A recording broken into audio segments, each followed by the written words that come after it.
नमस्कार, आप देख रहे हैं न्यूज लाइव। आपके साथ मैं हूं नेहा आनंद। शुरुआत करते हैं एक राहत की खबर के साथ। अगर आप महाराष्ट्र में रहते हैं और आपने वैक्सीन की दोनों डोज लगवा ली है तो ये खबर आपके लिए है। महाराष्ट्र सरकार उन लोगों को राहत देने पर विचार कर रही है जिन्हें वैक्सीन की दोनों डोजेज लग चुकी हैं, यानी कि ऐसे लोगों को मॉल, रेस्टोरेंट्स, ऑफिस, जिम, यहां तक कि लोकल ट्रेन में सफर में भी छूट मिल सकती है। क्या है पूरी खबर, बताने के लिए जुड़ रहे हैं जी मीडिया संवाददाता सुबोध मिश्रा। सुबोध, ये खबर वाकई में कुछ राहत दिलाने वाली है, ऑल्दो अभी इस पे मोहर लगनी बाकी है।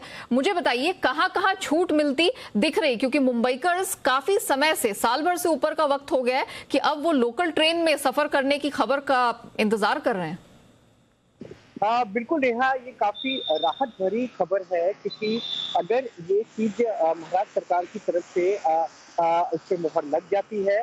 हालांकि इसमें एक चीज और बता दूं कि दो बड़े मंत्री हैं, जिसमें से डिप्टी सीएम अजीत पवार हैं, स्वास्थ्य मंत्री राजेश टोपे हैं। इन दोनों ने ही इसके संकेत दिए हैं कि ये चीजें हो सकती है, और अब महाराष्ट्र के मुख्यमंत्री हैं, वो इसको सिर्फ हरी झंडी देंगे, उसके बाद ये चीज हो जाएगी। इसमें सबसे बड़ी चीज यही है नेहा, आप ये समझ लीजिए कि करीब 3 करोड़ से ऊपर जो लोग हैं महाराष्ट्र में, उनका वैक्सीनेशन हो चुका है, जिसमें से तकरीबन 92 लाख ऐसे लोग हैं जिनको पूरी तरह से उनका वैक्सीनेशन हो चुका है, मतलब दोनों डोज वो लोग ले चुके हैं। तो निश्चित तौर पर ऐसे जो लोग हैं उनका इंतजार है कि आखिर जब 2 डोज ले चुके हैं तो पक्की बात है कि उनको इस तरह की राहत मिले।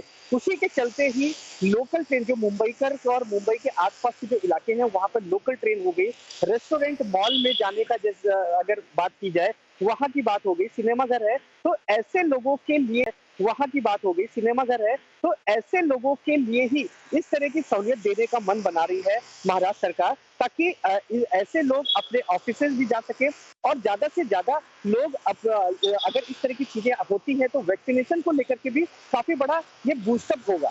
मेरे तौर पर सुबोध, ये एक बड़ा इंसेंटिव तो है और ये बड़ा अच्छा तरीका है, लेकिन मुझे ये बताइए कि कब तक लागू होगा। ये बड़ी बात होगी क्योंकि डिप्टी सीएम की तरफ से ये बात आती है कि वो सीएम साहब से बात करेंगे, इस पर अनाउंसमेंट होगा। फिर हमने देखा कि ऑपोजिशन की तरफ से भी यहाँ पर दबाव आ रहा है कि आप मुंबईकर्स को लोकल ट्रेन में सफर करने के लिए उसे खुला छोड़ दीजिए। तो कब तक ये ऐलान हमें सुनने को मिल सकता है?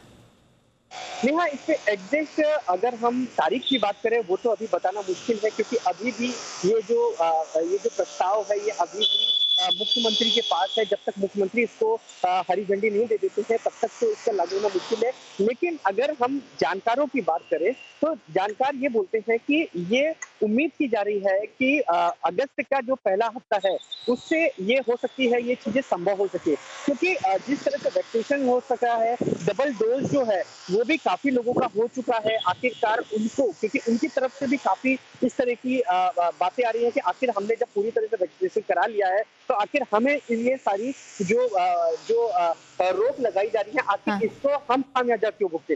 तो निश्चित तौर पे ये उम्मीद की जा रही है कि हो सकता है कि अगले महीने के शुरुआती दिनों में ये चीज संभव हो सके। जी, अगर आप ये भी बता सके, ये बात तो बिल्कुल सही है कि अब वैक्सीनेशन को लेकर जो लोगों के मन में संकोच था, शक शुबा थी, वो अब धीरे धीरे करके दूर हो रही है। वैक्सीनेशन लोग लगवाने पहुंच रहे हैं, लेकिन अभी भी कई बार ये खबरें उठती हैं कि वैक्सीनेशन की शॉर्टेज है। दूसरी बात ये भी देखने वाली है कि जब भी हम संक्रमितों की, एक्टिव केसेस की बात करते हैं या फिर मृत्यु दर की बात करते हैं, तो उसमें अभी भी महाराष्ट्र एज अ स्टेट है वो चार्ट में टॉप में ही बरकरार है। ऐसी स्थिति में जब इस प्रकार का निर्णय ले रहे हैं तो क्या गाइडलाइंस में बदलाव होंगे? क्योंकि अभी भी हमने देखा है, हाल फिलहाल में ही हमने बहुत भयानक तस्वीरें देखी हैं जहां पर सोशल डिस्टेंसिंग के नियमों की बिल्कुल धज्जियां उड़ाई गई हैं। बिल्कुल नेहा, आपने बहुत अच्छा सवाल पूछा है, क्योंकि ये एक इस तरह का संतुलन है कि जिस संतुलन में जहां एक तरफ जो लोग पूरी तरह से वैक्सीनेट हो चुके हैं, आखिर वो उनको सहूलियतें कैसे दी जाए, वहीं दूसरी तरफ जिन लोगों ने बिल्कुल वैक्सीन या तो नहीं लगाई है या फिर उनका एक ही डोज हुआ है, तो आखिरकार इसका संतुलन कैसे बनाया जाए। तो इसको लेकर के पूरी तरह से जो टास्क फोर्स है महाराष्ट्र की, वो काम कर रही है। जो गाइडलाइंस है वो भी इस तरह के आएंगे कि जिससे लोगों को वैक्सीन का बढ़ावा तो मिले, वैक्सीनेशन का बढ़ावा तो मिले, लेकिन जो लोग जो है, जो नियम कानून नहीं पाल रहे हैं, उनको भी, उनके साथ भी सख्ती की जाए। वहीं दूसरी ओर जो जितने भी लोग वैक्सीनेट हैं, अगर वो भी अगर जा रहे हैं तो ऐसा नहीं है कि वो बिना मास्क के जाएंगे या सोशल डिस्टेंसिंग नहीं रखेंगे, क्योंकि एक कैरियर के तौर पे तो वो भी रहेंगे। तो निश्चित तौर पर उनको सहूलियत तो देंगे, हाँ। लेकिन ऐसा नहीं है कि उनको जो है जी, जी। नियम और कानून है वो पालन करना पॉइंट टेकन सुबोध, यानी कि नाजुक स्थिति है,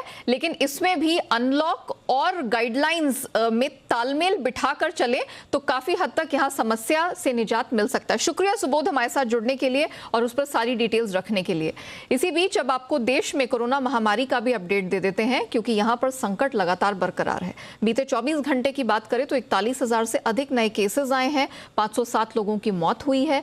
बीते 24 घंटे में 38,000 से ज्यादा लोग संक्रमण से ठीक भी हुए हैं। फिलहाल देश में वायरस के 4,09,000 एक्टिव केसेस बताए जा रहे हैं। देश में कोरोना से सबसे ज्यादा प्रभावित राज्य फिलहाल केरल है, जहां 24 घंटे में करीब 18,000 नए मामले मिले हैं। देश में कोरोना से मृत्यु दर 1.34% पर है और रिकवरी रेट 97% से ऊपर बनी हुई है। स्वास्थ्य मंत्रालय के आंकड़ों के मुताबिक देश भर में अब तक करीब 42 करोड़ वैक्सीनेशन की डोजेस दी जा चुकी हैं। बुलेटिन में अब रुख करते हैं एक अहम खबर की अपडेट का। अश्लील फिल्मों के कारोबार के मामले में मुंबई पुलिस ने जांच तेज कर दी है। मुंबई पुलिस ने राज कुंद्रा के मुंबई स्थित वियान इंडस्ट्रीज लिमिटेड के ऑफिस और कुछ अन्य ठिकानों पर छापेमारी की है।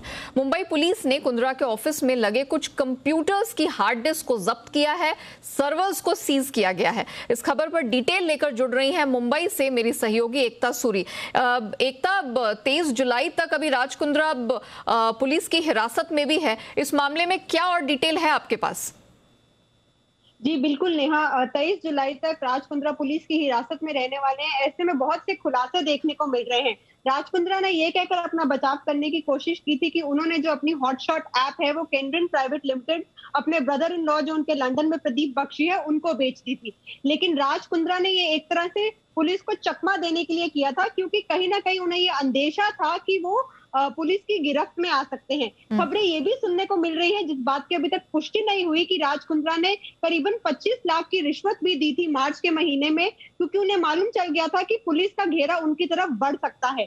फरवरी में उनका प्लान ये था कि जो उनका फोन का सारा रैकेट है, क्योंकि बहुत सी ऐसी एप्स पर साइबर सेल की नजर पड़ चुकी थी जहां पर एडल्ट कंटेंट था, ऑब्जेक्शनेबल कंटेंट था, तो राज को ध्यान में आ चुका था कि उनकी हॉटशॉट जो ऐप है उसको भी गूगल और एप्पल स्टोर से हटा दिया जाएगा, जिस वजह से वॉलीफेम ऐप पर लाइव स्ट्रीमिंग कंटेंट जो है एडल्ट उसे स्ट्रीम करने का प्लान था। यहाँ पर ऐसे बहुत से व्हाट्सएप ग्रुप देखे गए हैं जिनके राज कुंद्रा ही एडमिन थे।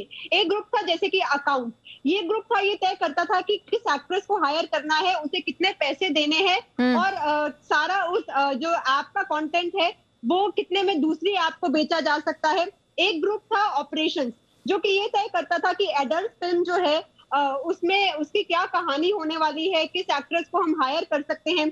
एक और ग्रुप था टेक डाउन ग्रुप।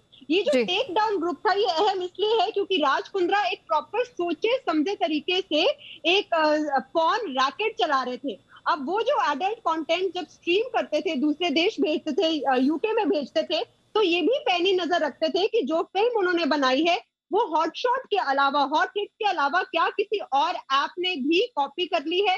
अगर कर ली है तो राज उसे लीगल नोटिस भेजते थे कि ये हमारा कंटेंट है, आप इसे अपनी ऐप से हटाएं।